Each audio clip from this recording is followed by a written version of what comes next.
मैं वहीं से शुरू करता हूँ जो आपने एक बड़ी अच्छी बात की कि आजकल सौंदर्य दृष्टि पढ़ाइयों में तो ये सब कुछ रह ही नहीं गया है।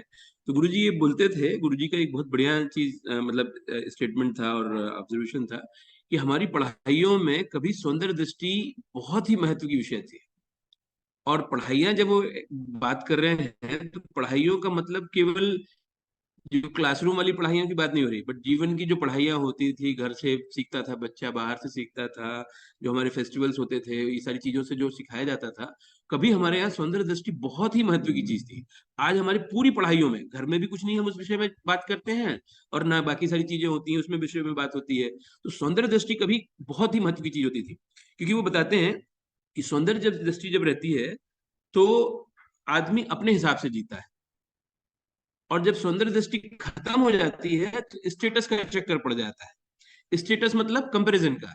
तो जब हम जैसे फॉर एग्जांपल अपने जीविका आश्रम की बात की कर रहे थे आप, कि जीविका आश्रम अब मुझे पता हो यदि कि मुझे क्या चाहिए था, किस तरह का जीविका आश्रम बनाना है, तो देन मैं अपने हिसाब से बनाऊंगा। लेकिन यदि मुझे पता नहीं होगा तो मैं 10 जगह से कंपैरिजन करता रहूंगी, कलाश्रम ऐसा है, वो शिल्पग्राम ऐसा है, वो आईजीएनसीए का ये ऐसा है, वो उसका ऐसा है। ये सारी तरह से कंपैरिजन होगा, एक स्टेटस लगा रहेगा हमारे पास। तो लेकिन जब आपके पास खुद की सौंदर्य दृष्टि हो, आपकी समझ हो कि क्या आपको सुंदर लग रहा है, किस तरह की चीज है, तो आप एक अलग ढंग का। और इसको यदि हम मतलब जनरल उसमें डे टू डे लाइफ में हम यदि लेके जाएं, तो आज हम देखते हैं कि हमको कुछ नहीं पता है। हमको घर कैसे बनाना हमको नहीं पता है, कोई और बताता है कि हमको घर, चाहे वो आर्किटेक्ट हो वो बताएगा, डिजाइनर है वो बताएगा। घर बनने के बाद इंटीरियर हमारा कैसा है, तो there will be an interior designer who will tell you how your house should look like. हाँ, ऐसे ही आपने कपड़े आपको पहनने हैं, क्या कपड़े, तो फैशन डिजाइनर बनाएगा, हेयर स्टाइलिस्ट आपकी हेयर के बारे में बताएगा। तो सारी जगहों पे कोई और है जो आपको बताता है। जबकि हमारे यहाँ जो पुराने घर बनते थे, सारी चीजें होती थी, हर कारीगर हर आदमी के हिसाब के घर होते थे। अब तो हिसाब भी खत्म हो गया है आजकल तो कि क्या हिसाब है। नहीं तो हर कारीगर, लोहार का घर लोहार के हिसाब से बनता था, सुनार का घर सुनार के हिसाब से बनता था, उसकी जरूरतों के हिसाब से। जुलाहे को जिस तरह का काम करने की जरूरत है, वर्क स्पेस की जरूरत है, उसके हिसाब से उसका घर बनता था। कुम्हार को जहाँ इतना सारा सामान अपना, सूखे मटके, गीले मटके, फिर उसके बाद पके हुए मटके, ऐसे इतनी सारी चीजों का स्टॉक रखना है, उसके घर का स्टॉक हिसाब अलग होता था। उसके कंपेरिजन में यदि लोहार का घर देखेंगे तो कुछ भी, मतलब उसको यदि स्टॉक करना भी है तो मुश्किल से 3x3 के स्पेस में आ जाएगा वो। कुल्हाड़ी, हाथी, ये वो, उसमें भी 10-15 कुंटल का सामान रख सकता है। लेकिन यदि यदि इतना सामान उसको रखना 10-15 कुंटल के हिसाब का कुम्हार को, तो उसको एक अलग ढंग। तो ये सौंदर्य दृष्टि जो है बहुत ही ज्यादा है। अब फिर जब ये सौंदर्य दृष्टि खत्म हो जाए, जैसे कि हम लोग आजकल अपने महानगरों में या नगरों में देख रहे हैं, शहरों में देख रहे हैं, तो ये बहुत ही तरह से कंपेरेटिव हो जाता है। मेरे जूते 2000 के हैं, उसके कितने के हैं, यही एक यार्डस्टिक हो जाता है कि मेरे, मैं उससे बेहतर हूँ। या मेरा घर 5 लाख का है, उसका 50 लाख का है, उसका घर कितने का है। या मेरा सूट इतने का है, उतने का, उसकी घड़ी कितने की है, मोबाइल कितने की है। तो द एंटायर आस मतलब चीज, कि हमको क्या चीज अच्छी लग रही है, उसका यार्डस्टिक केवल स्टेटस हो जाता है। तो ये जो चीज है, और इसी कारण क्या है, क्योंकि अब मार्केट में भी हमको लोग उतारना है, जो कॉर्पोरेट्स हैं और ये सारी चीजें हैं, तो उनकी तो इच्छा ही होती है कि खत्म हो जितनी ज्यादा, तो उसके कारण ही बिक सके। तो ये जो सौंदर्य दृष्टि एक बड़ी महत्व का रहा है। और उसकी पढ़ा पद्य मतलब उसको पढ़ाने के, उसको जीवन में उतारने के बहुत तरह के तरीके हुआ करते थे। बहुत तरह के तरीके हुआ करते थे, जिसमें पहला जो तरीका होता था वो होता था कला। कला को हमारे यहाँ पे जिस तरह से, अब जब हम, स्टेटस यदि नहीं होगा तो आप अपने हिसाब से जिएंगे। अपने हिसाब से जिएंगे तो आप उतने ज्यादा आध्यात्मिक होंगे। लेकिन जब आपके पास इकोनॉमिक कंपैरिजन ही होगा, आप उसी में लगे रहेंगे कि कौन कितना बड़ा, कौन कितना छोटा, कौन कितना ये चीज, तो आप आध्यात्मिक का एक डिग्री जो है वो आपकी आप में खत्म हो जाएगी। ठीक उसी तरह से कला भी अध्यात्म की पहली सीढ़ी मानी गई है। कि जब कला, जहाँ जहाँ जो आदमी कला को नहीं अप्रिशिएट कर पाएगा वो आध्यात्मिक हो ही नहीं सकता। ये ऐसा गुरुजी भी बात करते थे। अब क्यों है, अब ये कला में यदि मतलब होता क्या है, जितने कलाएं तो बहुत तरह की, एक तो, लेकिन जितने तरह की कलाएं हैं, सब में यदि आप देखें तो एक चीज जो सबसे ज्यादा महत्व की होती है कि वो आपको वर्तमान में जीने के लिए प्रेरित करती है।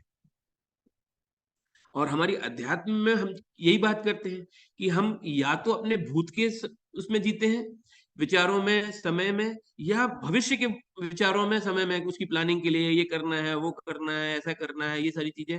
या ये मेरे साथ ऐसा हो गया, मेरे ऐसा हो गया, मैंने वैसा किया, मेरे बच्चे ऐसे थे, मैंने उनके लिए ये किया, उन्होंने ये नहीं किया। यही सारा कुछ चलता रहता है। तो हम जो नहीं पाते हैं लिविंग द करंट मोमेंट, वो बिल्कुल नहीं होता। कला जैसे ही आपके जीवन में उतरती है तो ये इसकी प्रैक्टिस, भले हमको पता भी हो लोगों को कि भाई वर्तमान में जीना चाहिए, लेकिन वो प्रैक्टिस के लिए कहाँ, वो एवेन्यूज कहाँ है, किस तरह से मैकेनिज्म क्या है, वो सारे मैकेनिज्म जो होते थे वो कला देती थी। जब आप उसमें रम जाते हैं तो आप और कहीं नहीं जाते हैं, आप उसी वर्तमान में ही रहते हैं। इसलिए हमारे यहाँ कला को बहुत ज्यादा महत्व दिया गया था, और ये कला को महत्व उस सेंस में दिया गया था। फिर उससे ज्यादा महत्व की चीज जो की गई थी कि उसको हमारे डे टू डे लाइफ में उतार दिया गया। अब डे टू डे लाइफ मतलब क्या है, सुबह आदमी उठ रहा है, उठने के बाद से, उठने के पहले से इनफेक्ट रादर, जो गुरुजी बात करते हैं हमारे यहाँ पे, भिक्षावृत्ति की इतनी दुनिया भर की जातियां हुआ करती थी जो 3 साढ़े 3 बजे से आके आपको उठाने का काम करती थी। और इन सारी भिक्षावृत्ति की जितनी जातियां होती थी, उनका मतलब हर जाति का अलग अलग काम, ऐसे धर्मपाल जी बोलते हैं कि ऐसी लगभग 7,000 उपजातियां हमारे यहाँ रही हैं, जो 7,000 से ज्यादा उपजातियां रही हैं, जो केवल कला के ऊपर लेके रहती थी। और ये सारी जो भिक्षावृत्ति की जातियां होती थी, इनका माध्यम जो होता था वो कला ही होता था। हर किसी का अपना वाद्य यंत्र होगा, गीत संगीत के साथ बात होगी, कुछ गद्य टाइप की चीजें भी होगी, जैसे मान लीजिए मदारी है, जो सांप लेके आता, मतलब ज्यादातर मदारी हम लोग रिलेट करते हैं बंदर लेके आने वाले से। तो जो बंदर लेके आते थे, कुत्ते लेके आते थे, बैल लेके आते थे, तो जितने सारे लोग आते थे, कुछ नहीं होगा तो डमरू तो होगा ही। आप देखेंगे सांप वाला होगा, सपेरा होगा, उसका बीन है। सुबह जो भिक्षावृत्ति के लिए जो लोग निकला करते थे, उनके हाथ में कोई ना कोई वाद्य यंत्र। हर जाति का वाद्य यंत्र अलग होता था। ये मतलब इससे आप कल्पना कर सकते हैं कि 7,000 प्रकार के वाद्य यंत्र कम से कम हमारे हुआ करते थे। कोई कुछ नहीं तो शंख और घंटा लेके उसमें चल रहा है। शंख और घंटा लेके भी चलने वाले लोग रहे हैं, जो सुबह सुबह आया करते थे हमारे यहाँ। तो ये जो चीजें रही हैं कि कितनी जबरदस्त ढंग से बीन रही है, ये रहा है, तबली रही है, और ये तीनों तरह के वाद्य यंत्र हैं। एक जो फूंक मारने वाले हैं, और एक जो हवा से देने वाले हैं, और एक बजाने वाले जो है ना। तो तीनों तरह के वाद्य यंत्रों से यहाँ पे चीजें रही हैं। और ये सुबह से लेके सुबह 3 साढ़े 3 4 बजे के आसपास बताते हैं गुरुजी कि हमारे यहाँ अलग अलग जातियों के लोग आना शुरू करते थे, जो आपको उठाने का काम करते थे। फिर उठने के बाद, उसके बाद उस समय में आपकी क्या जरूरत हो उसके हिसाब से काम करने वाले लोग, फिर उसके बाद कुछ तरह के काम करने वाले। तो ये तो हुई परफॉर्मिंग आर्ट्स वाले। फिर नॉन परफॉर्मिंग कला वाली जो चीजें होती थी, सुबह से उठ के आपको रंगोली डालना है, हर घर के सामने में, हर मतलब बाय डिफॉल्ट ये चीज होता था कि सुबह सुबह आपको रंगोली डालना ही डालना है। नॉर्थ में तो बहुत हद तक ये कम हो गया है, साउथ में अभी भी चल रहा है कुछ जगहों पे, लेकिन अब वहां पे भी स्टिकर्स वगैरह आना चालू हो गए हैं घरों के सामने चिपकाने वाले। लेकिन ये हमारे अंदर कुछ और कुछ करता था कि नहीं करता था, लेकिन कला को और सौंदर्य दृष्टि को जरूर हमारे अंदर पैदा करता था। बहुत छोटा छोटा नित्य, मुश्किल से 5 7 10 मिनट उसमें लगता था, लेकिन लोग वो करते थे। फिर उसके बाद दूसरी जो प्रमुख चीज हुआ करती थी कला से संबंधित में, गुरुजी बड़े अच्छे से डिफाइन करते कि हमारे यहाँ पूजा पद्धति जो है, पूजा पद्धति होती क्या है यदि एक देखा जाए तो, हर रंगोली डाल के आता था, नहाता धोता था, रंगोली डाल के आता था, और आते साथ ही सबसे पहले घर के लोग पूजा करते थे। और पूजा मतलब होती क्या थी उसमें, यदि देखा जाए षोडशोपचार पूजा जिसको बोला जाता है, उसमें होता क्या है कि आप भगवान को नहलाते धुलाते हो, उनको कपड़े पहनाते हो, फिर उसके बाद उनको इत्र वित्र लगाते हो, तिल कंगी लगाते हो, मतलब तिल कंगी से चंदन वंदन लगाते हो, आप उनको माला पहनाते हो, धूप बत्ती से आप बढ़िया उनको अगरबत्ती लगाते हो, आरती करते हो, कुछ कविता गाते हो, या कभी गद्य में पाठ होता है उसका, या फिर जो आरती के रूप में कविता गाते हो, वाद्य होते हैं, कुछ नहीं है तो घंटी बजती है। यदि कुछ नहीं है तो घंटी तो बजाता ही बजाता है आदमी। तो ये जो चीजें हैं, 10 15 मिनट की जो पूरी एक्सरसाइज होती है, इसमें कला के विभिन्न रूप, उतने छोटे से स्पेस, यदि घर के मंदिर देखे जाए 2 बाई 2 के होते हैं, कहीं पे कहीं किसी ने पूजा रूम बना लिया है तो वो भी पूजा रूम सबसे छोटा होता है, उसमें 6 बाई 6 का, 8 बाई 8 के आसपास का एक वो कमरा होता है। उतनी छोटी सी जगह को आप उस 15 20 मिनट में सारी तरह से कला के जितने फॉर्म है, तो आप उसमें स्पेस डिवीजन है, कलर सेंस है, उसको आप सुगंध है, उसमें आपने गीत है, संगीत है, ध्यान है, जितनी सारी पद्धतियां हो सकती हैं, उस 15 मिनट में, 20 मिनट में, 10 मिनट में, उनका उपयोग करते हुए आपने वो सारा चीज उस छोटे से वातावरण को, उस छोटी सी जगह को, उस छोटे से वातावरण को संगीतमय कर दिया, सुगंधमय कर दिया, कलर के हिसाब से आपने डिवीजन करके उसको एकदम सुंदर बना दिया। तो ये सारी की सारी चीजें होती। अब गुरु जी कहते हैं कि ऐसी सब पूजा में आपको भगवान कुछ दे चाहे ना दे, लेकिन ये जो पूरी पद्धति है, 5-10 मिनट की जो पद्धति है, 15 मिनट की, 20 मिनट की, जितना भी आप उसको ले लें, जिस जिस घर में जो जो अपनी आयु के हिसाब से, कोई 5 मिनट में करता है, कोई 20 मिनट में करता है, कोई 2 घंटे लगाता है, तो जितनी जो होती है, तो वो आपको कुछ और भगवान दे चाहे ना दे, लेकिन ये जो पूरी एक्सरसाइज है आपके अंदर एक सौंदर्य दृष्टि प्रदान करती है। और ये सौंदर्य दृष्टि से जब आपको पता होता है, तो आप इसीलिए तो आप अपने हिसाब से उसमें फूल लगाते हैं ना, अपने हिसाब से उसमें कपड़े, भगवान को कपड़े पहनाते हैं, अपने हिसाब से दीप लगाते हैं, अपने हिसाब से उसमें कहाँ कहाँ क्या चीजें लगनी है वो सब करते हैं। तो ये पूरी एक्सरसाइज, वेयर बाय यू बैठ के कहीं पे सभा में बात नहीं करना है उसमें, वहां आप करते हो ये चीज, फिजिकली आप ये सारी चीजें कर रहे हो, 10 मिनट का, 15 मिनट का, तो जो करने से जो चीज होती है वो उतरती है। यदि हम जैसे अपन बैठ के भी मीटिंग में करें, जान रहे हैं, सब कुछ कर रहे हैं, इसमें जानकारी दुनिया भर की हो जाए, लेकिन if you have not incorporated it into your life, तो फिर कोई मतलब नहीं रह जाता। तो हमारे लोगों ने बातें बातें भले नहीं की, लेकिन उसको जीवन में कैसे उतारना है, इस विषय पे दुनिया भर का काम किया। तो ये सौंदर्य दृष्टि। फिर उसके बाद जितने तरह हमारे त्योहार हैं, अलग अलग त्योहारों में अलग अलग तरह की चीजें लग रही हैं, अलग अलग तरह के चौक डाले जाते, चौक पूरा जाता है ना छोटे से, उसमें जो रंगोली जैसे बना के जहाँ पे भगवान को बिठाना है। तो अलग अलग त्योहारों में, अलग अलग व्रतों में, अलग अलग संस्कारों में अलग अलग ढंग की पूरी तरह से ये चीजें हुआ करती हैं, इन्हीं छोटी सी चीजों को लेके, कि उसको नहलाना है, धुलाना है, कपड़े फैलाना है, इत्र करना है, फूल फल पहलाना, लगाना है, पत्तियां लगाना है, डेकोरेट करना है, सजाना है, और ये सारा चीज करके। तो ये सारा का सारा आज हम कौन सी पढ़ाइयों में पढ़ रहे हैं? ये पूरी सौंदर्य दृष्टि वाली जो चीज है, जो केवल पढ़ने की तो छोड़ दीजिए, आपको जीवन में इनकॉर्पोरेट, भले हमारे लोगों ने शायद नहीं पढ़ा हो, उस समय भी नहीं पढ़ाई, लेकिन डायरेक्टली उसको जीवन में हमारे यहाँ इम्प्लीमेंट किया गया। ना अब हमारे पढ़ाइयों में है, ना हमारे घरों में है, ना हमारे दैनिक दिनचर्या में है। और इसी कारण है कि आज हम लोग पूरा बाजार बाजार बाजार बोल रहे हैं, कि बाजार वो तो है, कॉर्पोरेट्स और ये सारी चीजें तो कर ही रहे हैं, लेकिन हमारे अंदर से भी सौंदर्य दृष्टि का चला जाना ही एक और बड़ा कारण है, जो हम केवल स्टेटस के चक्कर में पढ़ के रह जा रहे हैं। तो ये एक चीज है। तो इसी इस उस पूरी प्रक्रिया में आप देखेंगे कि कला में जो जो कला का बाकी रूप तो है, जिसमें अपन परफॉर्मिंग आर्ट्स बोलते हैं, नॉन परफॉर्मिंग आर्ट बोलते हैं। एक और जो हमारे यहाँ का वो होता है, पार्थिव शिल्प और पार्थिव कला। पार्थिव शिल्प और पार्थिव कला क्या होती है? पार्थिव शिल्प और पार्थिव कला वो होती है जिसे आप थोड़ी देर के लिए करते हैं और फिर उसके बाद मिटा डालते हैं। तो तो जो पूजा, जो हमारी दैनिक पूजा है, हर दिन अपन करते हैं, फिर उसके बाद अगले दिन फिर से नया सब सांप समेट के सब कुछ फिर किया जाता है। तो ये पार्थिव कला के एक उदाहरण है। हमारे जितने त्योहार वगैरह होते हैं, उसमें इस तरह की चीजें होती हैं, रंगोली डालना है, ये करना है, वो सारा कुछ करना है। गणेश जो हमारा बिठाते हैं, कि 10 दिन के गणेश आप बिठा रहे हैं, 10 दिन तक पंडालों में दुनिया भर के उसमें काम होंगे, ये सब चीज करेंगे, कहाँ की सजावट, बच्चे से लेके बड़े से लेके सब लोग लगे रहते हैं, और फिर 10 दिन के बाद उसको विसर्जन करना है। ठीक उसी तरह से ये गौरी गणेश बिठा रहे हैं। हमारे यहाँ पे ये गजलक्ष्मी की पूजा होती है, उसमें मिट्टी के हाथी और गज गज लक्ष्मी, हाथी वाला लक्ष्मी जिसको कहा जाता है, तो वो उसकी पूजा होती है। फिर ये नवरात्रि में पूरे 9 दिन दुर्गा की पूजा होती है, अलग अलग दुर्गा पंडाल लगते हैं, ये होता है, उसमें ये सब चीज होता है। तो आप 10 दिन, 15 दिन, 20 दिन, जितना जितना अलग अलग समय के हिसाब से दुनिया भर के आप इसमें तैयार करते हैं, और कला के कितने सारे रूप निकल के आते हैं उसमें। आप गणेश पंडालों की आप देख लें, यदि ये महाराष्ट्र तो छोड़ो, अब तो सभी जगह पे लगभग हो रहा है। फिर इसी तरह से जो बंगाल का वो जो फेस्टिवल है दुर्गा पूजा वाला, कला के इतने सारे स्वरूप उसमें समझ में आते हैं, निकल के आते हैं। तो बाकी कुछ दे चाहे न दे हमारे अंदर, ये एक सौंदर्य दृष्टि देने का जरूर बहुत बड़ा काम करता है। दूसरा एक और चीज पार्थिव शिल्प, पार्थिव कला करती है, कि हमारे अंदर छोड़ने का मानस तैयार करती है। किसी भी चीज पे आपको पकड़ के नहीं रहना है। कोई भी चीज आप पकड़ के कि यार ये जिंदगी में हमेशा के लिए होने, आपने इतनी मेहनत कर, 10 दिन आप गणेश वाले यदि पंडालों को आप देखें या दुर्गा पंडालों में देखें, लोगों की एनर्जी, लोगों का इन्वॉल्वमेंट, लोगों का लगाव, कंपटीशन एक दूसरे से जिस तरह का होता है, कि उसका पंडाल मेरा पंडाल, ये वाला जो चीज हो जाती है कई बार, तो उस सारी प्रक्रिया में इतना ज्यादा लगाव हो जाता है। लेकिन फिर 10वें दिन इस सबको मिटा देना है, दिल पे लेके नहीं रखना है, कि जिंदगी भर हमारे साथ जाएगा। तो आपके अंदर त्याग करने का, छोड़ने का मानस, त्याग तो नहीं बोला जाएगा इसको, त्याग एक दूसरी चीज होती है, ये छोड़ देने का मानस, कि आप इसको छोड़ दें, उससे लगाव ना रखें।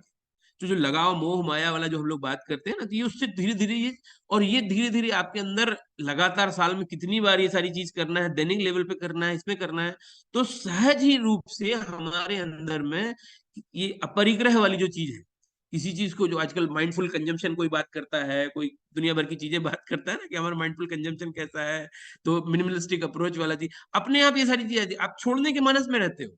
आप किसी भी चीज को पकड़ के कि नहीं नहीं हमारा है, ये है वो है, ये मानस ही अपने आप धीरे धीरे चला जाता है। यहाँ तक कि हम अपने शरीर के बारे में भी उसी तरह से सोचने लगते हैं कि यार चलो कोई बात नहीं है, बीमार है, आजार है, ये तो छोड़ा है, कुछ दिनों के बाद जाना ही है, तो जितना अपने को करना है करना है।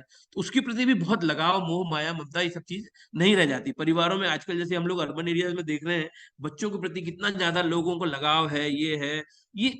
यदि आप पुरानी ट्रेडिशनल सोसाइटी में चले जाए, इस तरह के लगाव नहीं मिलेंगे आपको। बच्चे हो रहे हैं, पल के बड़े हो जाते हैं और अपने अपने काम में लग जाते हैं। कहीं पे ये चीज क्यों? क्योंकि ये सारी चीज पद्धति के माध्यम से उसमें, अब जब इन सब चीजों को, अब ये आप कला देखिए, तो जो कला है, कला ने आपके अंदर सौंदर्य दृष्टि पैदा की, आपके अंदर छोड़ने का मानस पैदा किया। जो सौंदर्य दृष्टि आपके अंदर बनी, उससे आपके अंदर स्टेटस का, इकोनॉमिक कंपैरेटिव कंपैरिजन का वो सारा भाव आपसे दूर किया। तो क्या ये आपको, और फिर आपने तीसरे नंबर की चीज, आपको वर्तमान में रहने के लिए प्रेरित किया। आपने भूत के विचारों से अलग होके, भविष्य के विचारों से अलग होके, करंट में जो है आप उसमें रम जा रहे हैं। कहीं बढ़िया संगीत चल रहा है, बढ़िया गीत चल रहा है, आप भजन चल रहा है, कीर्तन चल रहा है, आप उसमें रम जाते हैं ना पूरी तरह से। या रंगोली बना रहे हैं, उसमें आप पूरी तरह से अपने आप को तो ये इतनी सारी चीजें आपके अंदर वो पैदा कर रही है। और आप ये देखिए हमारी आध्यात्मिकता क्या है, यदि हम ये सारी चीजें नहीं है। आध्यात्मिक उसी को ही तो बोला जाता है ना, जो वर्तमान में जिए, जो भविष्य, मतलब भविष्य की चिंताओं से जिसको कोई टेंशन नहीं हो, भूत का वो सब चीज छोड़ के रखा हुआ है, जिसकी कोई एक्सपेक्टेशन नहीं है, कोई कंपैरिजन नहीं कर रहा है किसी दूसरे लोगों से कि उसका, मेरा जूता उतने का और उसका जूता उतने का। तो आप आर्थिक रूप से उतनी मतलब मानसिक रूप से अर्थ के ऊपर, उसने ऊपर चिंता नहीं कर रहे हैं। फिर उसके बाद आप कोई में, आप में मोह नहीं है, माया नहीं है, धीरे धीरे आप सबको, किसी से इतना लगाव नहीं है कि आप उसको अपना ही मान के बैठ के रखे हैं। आपके अंदर मैं मेरा वाला चीज ही खत्म हो जा रही है। तो अध्यात्म और क्या है? तो ये सारी चीजों को यदि हम देखते हैं, तो पता चलता है कि भाई कला कितने रूपों में हमारे अंदर से अध्यात्म की पहली सीढ़ी माना गया। तो ये एक बहुत बड़ी महत्व की चीज है।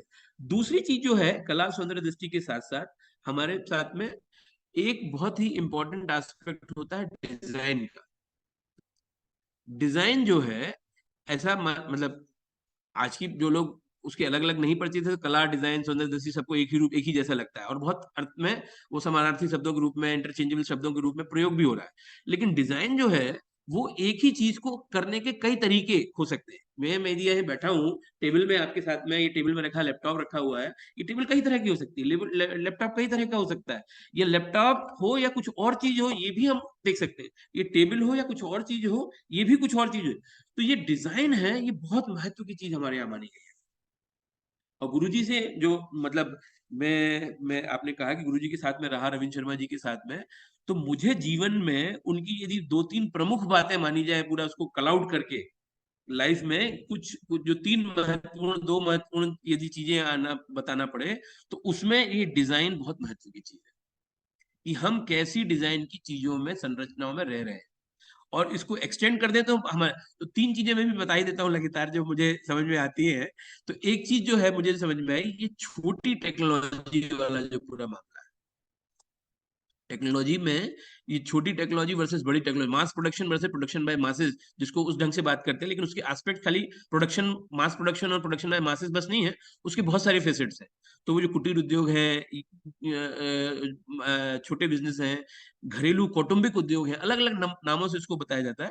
तो ये यदि देखा जाए, तो ये भी एक डिजाइन का ही मसला है। इसलिए मैं इसको तीन बातें बताना चाह रहा था कि ये हमारे उद्योग धंधे कैसे हों, वो बड़े कारखाने वाले हों या छोटे कारखाने वाले हों, या कौटुंबिक हों, या बाहर कहीं अपने घर में ही हो सकने वाली चीज हो, या हमको किसी बाहर एक्सटर्नल फैक्ट्री आउटलेट में, फैक्ट्री में जाके, कारखाने में जाके काम करने वाले हों। तो उसके बहुत सारे, तो ये भी पूरी तरह से डिजाइन का ही मसला है। लेकिन ये जो तीन प्रमुख बातें मुझे लगी, उसमें एक ये बड़ी प्रमुख बात है। दूसरी प्रमुख बात जो हमको गुरु जी की मुझे लगी, वो है अर्थव्यवस्था का मामला। कि आज हमारे सारे जो वैकल्पिक प्रयोग भी यदि हम लेके देखें, तो ये सारे वैकल्पिक प्रयोग ये अर्थव्यवस्था के मामले में जाके पूरी तरह से मेन स्ट्रीम्ड हो जा रहे हैं। ऑर्गेनिक की बात कर रहे हैं हम, लेकिन ऑर्गेनिक का क्वालिटी या ऑर्गेनिक की कितनी ज्यादा एक्सेप्टेबिलिटी क्या कैसी आ रही है, उसका यार्डस्टिक यही है कि हमारा माल कितने में बिक रहा है। कितने प्रीमियम पे हमें दूध की बात करते हैं, A2 मिल्क की, गिर गाय की, देसी गाय की और गौशालाओं की और इस सब की बात, लेकिन जो यार्डस्टिक है कि हमारा घी जो है, दूध का घी, वो 2,000 रुपए में बिक रहा है कि 5,000 रुपए में बिक रहा है कि 7,000 में बिक रहा है, that has become the general yardstick. तो अर्थव्यवस्था में भी हम जितने वैकल्पिक प्रयोग कर रहे हैं, अर्थव्यवस्था बोल रहा हूँ, हम जीवन की जीवन शैली के जितने एस्पेक्ट में जो भी प्रयोग कर रहे हैं, अर्थव्यवस्था का मुद्दा आते ही ये पूरी तरह से ये हम अभी भी मेन स्ट्रीम प्रोडक्शन में लग जाते हैं, मेन स्ट्रीम जो टर्मिनोलॉजी और मेन स्ट्रीम जो उसका मापदंड है उसी में लग जाते हैं।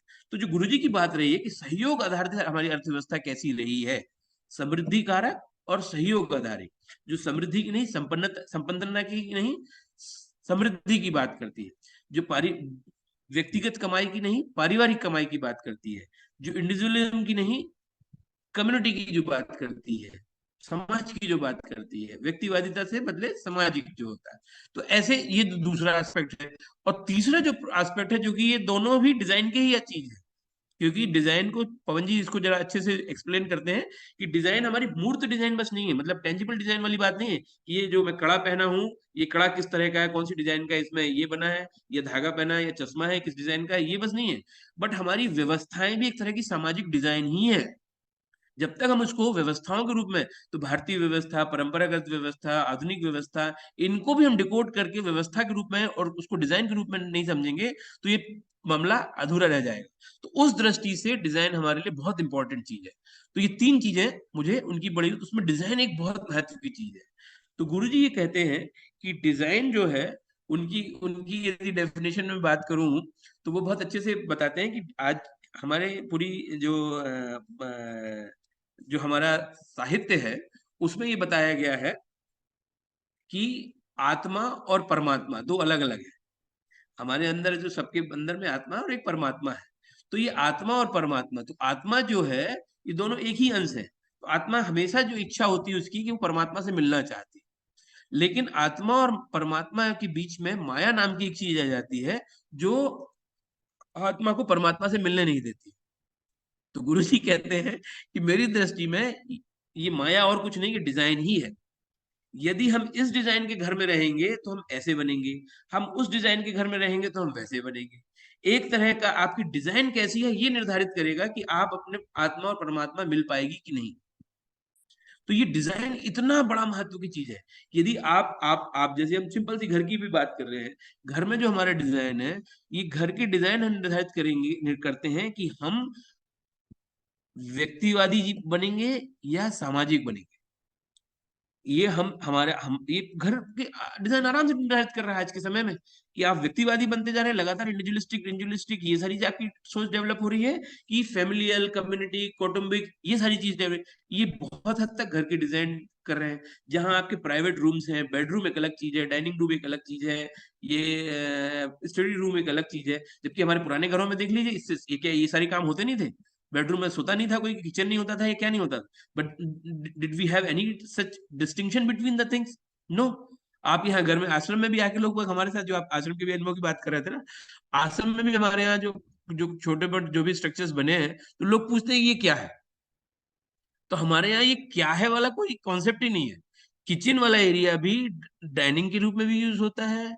डाइनिंग का काम खत्म हो जाए तो वो हमारे यहाँ पे ये आयुर्वेदिक ट्रीटमेंट के लिए भी यूज होता है, वहीं पे लिटा के उसको किसी को ट्रीटमेंट देना तो वो भी यूज होता है। वही एरिया रात को सोने की जरूरत होती है तो सोते भी हैं। ठीक उसी तरह से म्यूजियम एक बनाया, जिसको जो सो कॉल्ड म्यूजियम डेजिग्नेट करके रखते हैं लोग बाग, तो वो म्यूजियम वाला एरिया भी इसी सारी चीजों के लिए काम आता है। उसमें हमारी लाइब्रेरी भी है, हमारा म्यूजियम भी है, उसमें कारखाना भी है, मतलब कारखाना मतलब ये जो वर्कशॉप जिसको कहा जाए, तो जो सब लोहारी, सुनारी, कुम्हारी, बढ़ई, ये सब का काम वहाँ पे होता है। तो उसके वर्कशॉप मटेरियल भी है, मेकर्स स्टूडियो है, और वहीं पे सोते भी हैं लोग बाग। तो ये जो पूरा कॉन्सेप्ट है कि ये है, ये है, ये पूरा है। अब आप जैसे ही ये चीज डेजिग्नेट कर देते हैं, वहां और सारी सारी चीजें आपकी खत्म हो जाती हैं।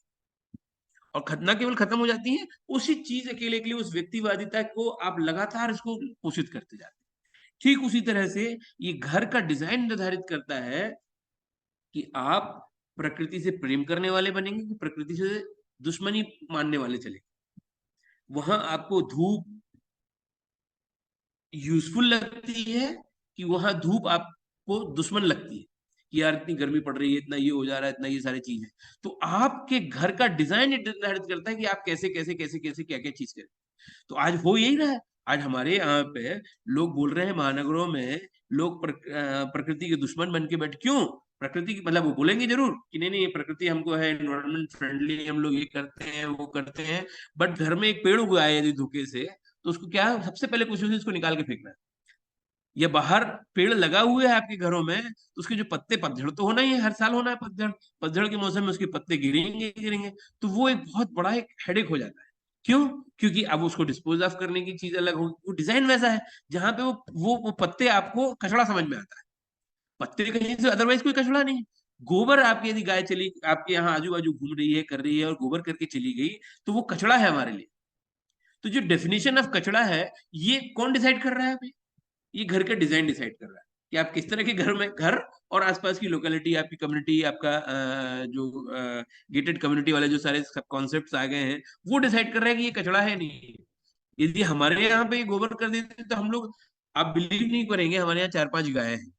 अभी हम लोग देख रहे थे कि अब भूसे की प्रॉब्लम हो रही बहुत ज्यादा, है ना? प्रॉब्लम मतलब अब भूसा इतनी आसानी से मिलता नहीं है, हार्वेस्टर वगैरह टाइप के आ गए हैं, तो सीधे के सीधे वो कर देते हैं, और वो उसमें पराली जैसे बच जाती है, जो पराली लोग बाग जला देते हैं, तो वो रोग टीवी ईवी के कारण जो एक किसी क्षेत्र विशेष के रोग हुआ करते थे, वो सारी जगहों पे फैल रहे हैं। तो पंजाब हरियाणा में ये करते थे, अब सबको पता चल रहा है, तो यहाँ पे भी वो लोग पराली को जलाने लगे हुए हैं। अब उसमें क्या होता है, भूसा कम होते जा रहा है, निरंतर कम होते जा रहा है। लेकिन पहले हमारे यहाँ क्या होता था कि भूसा जो हाथ से कटाई होती थी और थ्रेशर से वो करते थे, तो बहुत भूसा निकलता था। मतलब वेस्टेज जिसको कहा जाए, दाने तो कम निकलते हैं।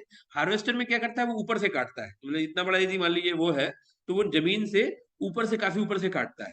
तो जो जितना बचा हुआ हिस्सा है उसको कौन कटवाए कौन ये करे, तो भूसा मिल नहीं रहा है। तो हम लोग अभी उस दिन सोच रहे थे गाँव घर में कि यार दूध फिर अपन ले लेते हैं ना गांव में, कहीं पे गाय रखने की जरूरत क्या है, ये क्यों अपने को भूसा भी नहीं मिल रहा है, और हम लोग कोई एक्सपर्ट भी नहीं है गाय वाले, हैं? तो कुछ लोग जो आते हैं वही देखभाल करते हैं, ये करते हैं, कैंपस भी बड़ा है, उसकी गाय के कारण हम बहुत सारी चीजें यहाँ पैदा भी नहीं कर पा रहे हैं। मतलब सब्जी भाजी ये वो कई बार खुला छूट जाती है तो खा जाती है, ये कर जाती है, तो वो सारी चीज, ऐसे बहुत सारे मतलब कारण गिना रहे थे। लेकिन जो पॉजिटिव चीज उसके एस्पेक्ट में लगा हमको, उसके फेवर में कि क्यों हमको गाय रखना चाहिए, तो वो उसका गोबर था। क्यों नहीं बिलीव दिस? क्योंकि क्योंकि जो हमारे, अब हमने जो घर बनाए हुए हैं, हमारी सारी फ्लोरिंग जो है अधिकतर वो मड फ्लोरिंग ही है। और मड फ्लोरिंग में उनमें हमको गोबर करना पड़ता है थोड़ा बीच बीच में, एक आध महीने में, 10 दिन, मतलब डिपेंडिंग अपॉन यूज। कुछ जगह ज्यादा यूज नहीं हो रहा तो 2-2 महीने तक भी चल जाता है, कुछ ज्यादा यूज हो रहा है तो 15-20 दिन में हमको उसकी एक बार लिपाई करनी होती है। अब लिपाई के लिए हमको गोबर चाहिए पड़ेगा। दूध तो हमको मिल जाएगा डेजिग्नेटेड जगहों से जाके आप ले गए, ये गोबर कहाँ से मिलेगा हमको? तो उस सारी जब की चीज में, तो लेकिन यही हम जबलपुर वाले घर, मेरा जो जबलपुर का घर है हमारा, वहां पे हमारे यहाँ ऐसा नहीं होता है। वहां गोबर यदि कोई कर दे तो बड़ा टेंशन हो जाती है। तो ऐसी चीजें, तो बहुत, तो कैसे डिजाइन, एक छोटी सी एस्पेक्ट उदाहरण, कि कैसे डिजाइन आपको एंटी एनिमल, एंटी बाकी सारी चीजें और सब बना देता है। हम बात बहुत करेंगे दुनिया भर की कि जानवरों के साथ ये होना चाहिए, वो होना चाहिए, ऐसा करना चाहिए, लेकिन हम चूंकि हमारी डिजाइन ऐसी है, हम उसको अकोमोडेट ही नहीं कर सकते। बहुत ही मुश्किल है। यहाँ तो गोबर हो जाता है तो कम पड़ता है, लोग ले जाते हैं क्योंकि सब वो सारी चीजें उनको अपने खेतों में डालना है, इधर पे करना है, लीपना है, पोतना है, बहुत सारी चीजों के लिए उपयोग आता है। तो ये जो छोटी छोटी सी चीजें हैं, ये हमको डिजाइन ही निर्धारित करती है कि हम कैसे बनेंगे या कैसे रहेंगे या कैसे ये करेंगे। तो इसीलिए डिजाइन हमारे वहां पे बहुत बढ़िया। एक और अच्छा उदाहरण देते हैं गुरुजी, हमारे यहाँ पे जो डिजाइन में सीधी लाइन को बहुत ही बुरा माना गया। क्यों बुरा माना गया था? क्योंकि हमारे यहाँ पे यदि देखें, प्रकृति में कौन सी चीज सीधी मिलती है?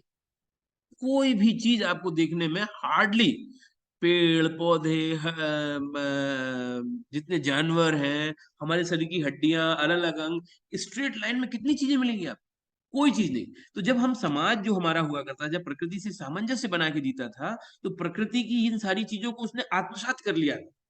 उसमें मतलब उसको पढ़ाया नहीं गया था, वो बाय डिफॉल्ट सीधे सीधे, क्योंकि सीधे ऑब्जर्व कर रहा है, तो उसकी उसकी बीइंग में आ गया था कि नहीं नहीं यार, हमको कोई चीज सीधी, इस तरह की सीधी लाइन की रखना नहीं है।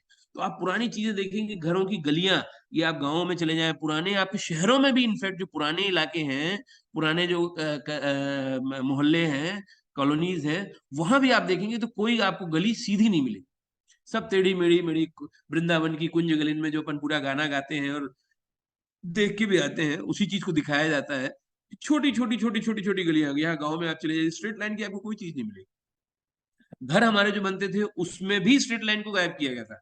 सामने से जो पिलर विलर जो रहते थे वो भी पूरे गोल, चाहे तो स्ट्रेट पिलर भी बना सकते हैं ना, आज के जैसे कंक्रीट के बनते हैं, लेकिन उसमें भी डिजाइनदार पिलर बनेंगे, उसमें भी नक्काशी कुछ होगी मिट्टी की, या यदि लकड़ी के पिलर हैं तो लकड़ी की उसमें बड़े बहुत शानदार।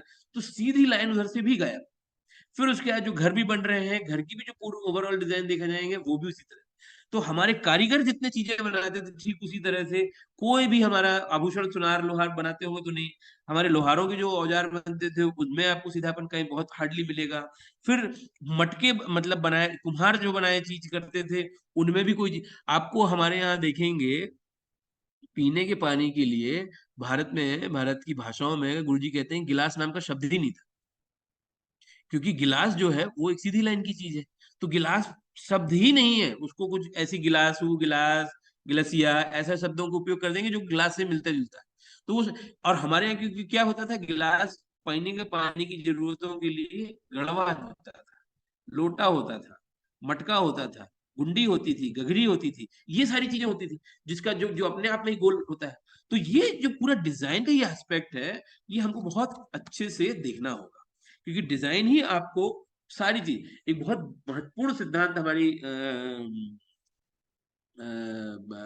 डिजाइन के लिए तो है ही है, बट हमारी व्यवस्थाओं के लिए एक हुआ जो उपनिषदों में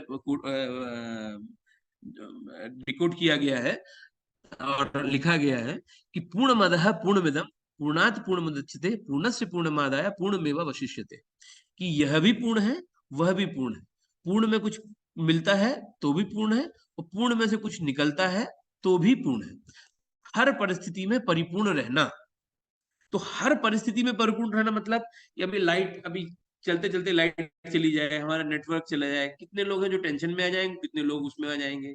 आपके घर में कोई चीज है तो ज्यादा ना लगे, और कोई चीज नहीं है तो उसकी कमी महसूस ना हो। इतनी पूरकता अंदर से, आपके मानस में इतनी पूरक, और ये सारा का सारा हमारा डिजाइन का काम होगा। डिजाइन के माध्यम से इतने बारीक ढंग से ये सारी चीजें। और क्यों, और इस सिद्धांत का मूल यदि हम देखा जाए कहाँ से आता है सिद्धांत, ये पूरा सिद्धांत यदि आप प्रकृति में उठा के देखेंगे पूरी तरह से उसमें लागू होता है। प्रकृति में कोई भी चीज अपूर्ण नहीं है, हर चीज, यह भी पूर्ण है वह भी पूर्ण है। आप आम का पेड़ देखेंगे, उसकी उसकी जामुन के पेड़ से कोई तुलना नहीं। आम का पेड़ अपने आप में पूर्ण है, जामुन का पेड़ अपने आप में पूर्ण है। आप एक पक्षी को दूसरे पक्षी से देखेंगे तो उसकी कोई तुलना नहीं है, वो अपने आप पूर्ण है। एक जानवर दूसरे जानवर से, एक पत्ती दूसरे पत्ती से, एक तना दूसरे तने से, एक ब्रांच दूसरे ब्रांच से, कुछ भी चीज आप उठा के देख लीजिए प्रकृति में। 84 लाख योनियों का जिक्र आता है कि 84 लाख स्पीसीज है हमारे यहाँ पे, उनमें से कितने लोग एक जैसी हैं। हर किसी में रंग का डिफरेंस, किसी में उसका अब हम लोग तो यहाँ आश्रम में रहते हैं जो कि जंगल से लगा हुआ है, यहाँ देखने लायक चीजें मिलती हैं अरुण जी, देखने लायक। इतनी विविध तरह की चीजें, इतने तरह के इंसेक्ट्स, हर मौसम में अलग अलग तरह के, और सब एक से एक कला, मतलब आप उनकी फोटोग्राफी करने बैठे हैं तो क्या जबरदस्त चीजें आएगी। इतनी सारी चीजें उसमें मिलती, पक्षी इतने प्रकार के, पेड़ पौधे इतने प्रकार के, और फिर एक ही पेड़ हर मौसम में अलग। गुरु जी तो बहुत बढ़िया उदाहरण देते हैं। एक जो बीज होता है, जब अपन बीज डालते हैं तो बीज निकलता है, पहले एक पत्ती निकलती है, यदि उसको आपने निकलते हुए देखा हो, क्लोजअप से उसको लेके करें अपने कैमरे में या खुद ही आंख से ही देखें अपन, इतना सुंदर लगता है कि पूछिए मत। थोड़ा बड़ा होता है, 4-6 पत्तियां होती है, 1-2 फुट का होता है तो अपने आप में सुंदर लगता है। वो 10-8-10 फुट का बनता है तो अपने आप सुंदर लगता है। फिर उसमें और बड़ा होता है, पूरा वृक्ष बन जाता है तो उसकी एक अलग ही अपने आप में सुंदरता है। फिर उसके बाद उसमें फूल लगते हैं तो सुंदर लगता है, फल लगते हैं उसके बाद तो सुंदर लगता है, फिर फल और फूल दोनों गिर जाते हैं तो भी सुंदर लगता है, फिर उसमें पतझड़ आता है, पतझड़ में पत्तियां गिर जाती है तो भी सुंदर लगता है। हर परिस्थिति में वो परिपूर्ण है। उसमें ये नहीं कहा जा सकता कि ये भी चीज में हो जाती तो ये अच्छा रहता है, ये हो जाती तो अच्छा रहता है। हर चीज में। फिर उस पेड़ में आके कोई पक्षी बैठा है तो भी सुंदर है। वो पक्षी उतर के उड़ के कहीं और चला गया है और कहीं और जाके बैठा है तो वो वहां भी सुंदर है, उतना ही सुंदर है। तो ये भी पूर्ण, वो भी पूर्ण, पूर्ण में से निकल गया कुछ तो भी पूर्ण, पूर्ण में कुछ आ गया तो भी पूर्ण। हर परिस्थिति में परिपूर्ण रहना, ये हमारे जीवन का बहुत ही महत्वपूर्ण सिद्धांत था। और उस पूरे सिद्धांत को आप जब तक पालो, और ये कैसे आप मतलब जैसे मैं बात कर रहा अपन की बाकी कला और बाकी सारी चीजें आपको सीधी अंदर आत्मसात करा दी गई, इसमें पढ़ाई नहीं हुई इसकी कि 2 घंटे लेक्चर हुआ है, 2 घंटे ये चीज हुआ है, but by practice by this particular thing it has been incorporated into entire thing. ठीक उसी तरह से ये सारे सिद्धांत भी अपने आप हमारे अंदर आ जाते हैं यदि हम प्रकृति के प्रेमी हैं। आज की तरह वाले प्रकृति की प्रेमी नहीं कि मैं जाके पेड़ बचा रहा हूँ और ये कर रहा हूँ, घर में पेड़ नहीं होना चाहिए, लेकिन वो उसको और पेड़ काट के दुनिया भर की चीजें, हमारा फर्नीचर बनेगा, ये होगा, वो सब हम करेंगे, लेकिन पेड़ बचाएंगे हम। हाँ, जानवर काटेंगे एक तरफ से, बढ़िया पार्टी देंगे, मटन चटन ये सब खाएंगे, और दूसरी तरफ कहेंगे कि नहीं नहीं हम जानवर प्रेमी भी है। तो ये जो पूरा उस तरह का पूरा माहौल है, तो जैसे ही आप प्रकृति के साथ रहते हैं तो ये अपने आप ये चीज दिखने लगती है। गुरुजी ने तो कुछ उदाहरण दे के दिखाए, लेकिन आप यहाँ रहते हैं तो हर परिस्थिति में कैसे परिपूर्ण रहा जाता है, ये वाकई देखने लायक है। इतने अब यहाँ आश्रम में तो इतने तरह के जानवर वगैरह होते हैं। जब हमको इतनी समस्या है, जब हमको हम जब पूरी व्यवस्था कर सकते हैं तो हमको इतनी समस्या होती है, कभी शरीर की समस्या है, कभी पैर में दर्द कर रहा है, जैसे कभी सिर दर्द कर रहा है, कभी कोई तकलीफ हो गई, कहीं चोट लग गई, कहीं कुछ और चीज हो गया, ये सारी चीज हो रही है, होते चल रही है, निरंतर हो रही है। तो ये क्या जानवरों के साथ नहीं होती होंगी? उनको कांटे नहीं लगते होंगे क्या? उनको पेट दर्द नहीं होता हो गया क्या? या वो कभी कुछ गलत नहीं खा लेते होंगे, उनको दस्त नहीं लगते होंगे क्या? या उसमें बर्थिंग नहीं होती होगी क्या?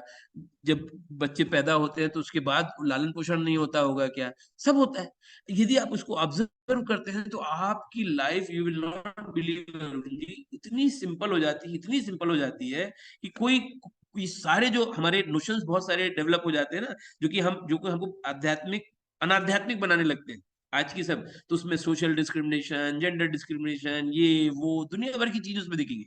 लेकिन जब प्रकृति में आप इन जानवरों को ऑब्जर्व करते हैं, हमारे यहाँ बंदर बहुत है, कुत्ते आते रहते हैं, गायें हैं, बकरियां हैं, इन सारे लोगों को ही हम ऑब्जर्व करते हैं, तो पता चलता है कि जेंडर रिलेशंस क्या है उनके बीच में, व्हाट इज नेचुरल टेंडेंसी क्या है, कौन सा बच्चा किस जानवर का बच्चा कितने दिन तक माँ का दूध पीता है, और जब माँ का दूध पीता है तो क्या रहता है, और माँ का दूध पीना बंद कर देता है तो क्या होता है।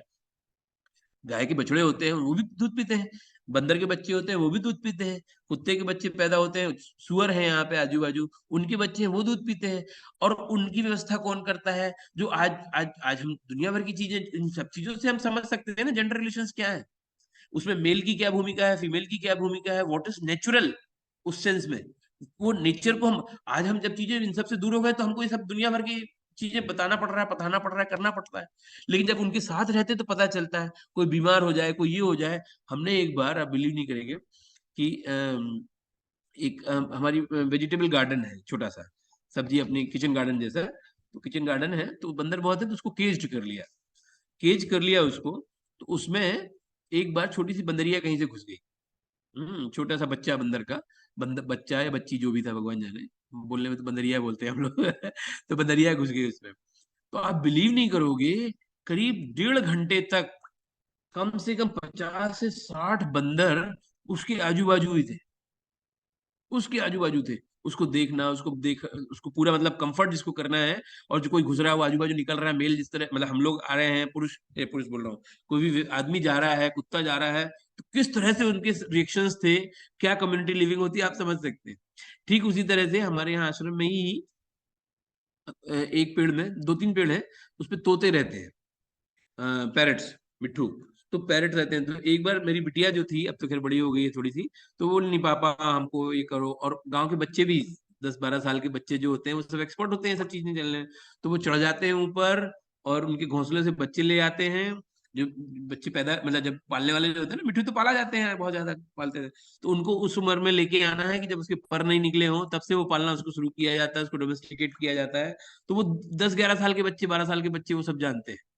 तो वो लेके आए, तो एक बार ऐसे ही हमने भी करके कहा कि चलो इसको हम लोग भी एक पालते हैं। तो बेटी छोटी थी, उसका भी खिलौना हो जाएगा, खेल हो जाएगा, तो उसको पाला हमने। उसको पालने के बाद जो दृश्य यहाँ पे वो मतलब बना है ना, वो देखने लायक था रणजीत। यहाँ हम उसको पिंजरे में रखते थे, पिंजरे में रखा जाएगा वो तो उड़ जाएगा, और ठंड के समय में धूप में बाहर रखते थे कि थोड़ा धूप भी लग जाएगी, हो जाएगी, उसी समय बाहर ही हम लोग भी बैठे रहते, खेलते रहते। आप बिलीव नहीं करेंगे, 20-25 तोते जो कि वाइल्ड हैं, वो उसके आसपास आके रहते थे। उसके आसपास पूरे छोटा सा आंगन में 20-25 तोते। आप सोचिए कितना जबरदस्त सीन होता होगा वो। इतना सुंदर लगता था, इतना सुंदर लगता था देखने में। फिर उसके बाद आप थोड़ा सा दूर हो जाए, हम लोग डाल देते, दाने वाने डाल देते थे, तो ये लोग खुद तो खाते थे, लेकिन उस छोटे जो पिंजरे के अंदर बच्चा है उसको भी मुंह दाने से खिलाती थी ना माँ, तो मुंह में दाना डाल के खिलाई जाती है। तोते के बच्चे टाइम लेते हैं वो बड़े होने में, पराग निकलने में, तो लगभग 2-3 महीने लग जाता है उनको, कोटर में रहते हैं वो। तो उसमें जाके ये बकायदा उसको पिंजरे के अंदर से खिला रहे हैं, उसके चोंच में डाल के दाना। इतना शानदार, इतना शानदार लग। अब ये सारी चीजें आप रहेंगे तो आपको क्या फिर एक्सपेक्ट, आप उस समय आप वर्तमान में हैं, उसी चीज को एंजॉय कर रहे हैं, प्रकृति के मध्य में हैं, उससे आप सीख रहे हैं बहुत सारी चीजें कि ये और वो अलग अलग नहीं है, ये सब जीवों में एक ही भाव आपके अंदर आ रहा है, ये पेड़ पौधे, ये यही सब चीज तो आध्यात्मिक होना है। यही सब चीज तो आध्यात्मिक होना है।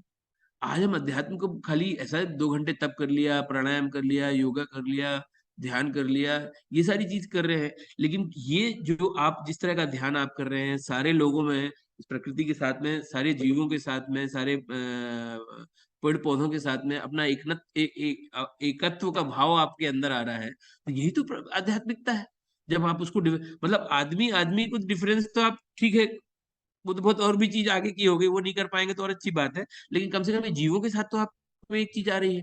जब उसके आप फील करते हो कि यार वो भी बच्चे पैदा कर रहे हैं, वो उनको भी भूख लग रही है, उनको भी खाना लग रहा है, उनको भी ये चीज है, पानी, और किस किस दिशा में कैसे कैसे वो बिहेव कर रहे हैं, तो अपने आप प्रकृति प्रेम जो है, जिसको अपन बात कर रहे हैं कि प्रकृति प्रेमी अ, व्यक्ति ही आध्यात्मिक हो सकता है। बिना प्रकृति प्रेम के अब अध्यात्म नहीं हो सकता है। उसको इस सेंस में प्रकृति प्रेम का ये नहीं कि हम जाके बढ़िया एक बागीचे में बैठे हैं और वो प्रकृति प्रेम है।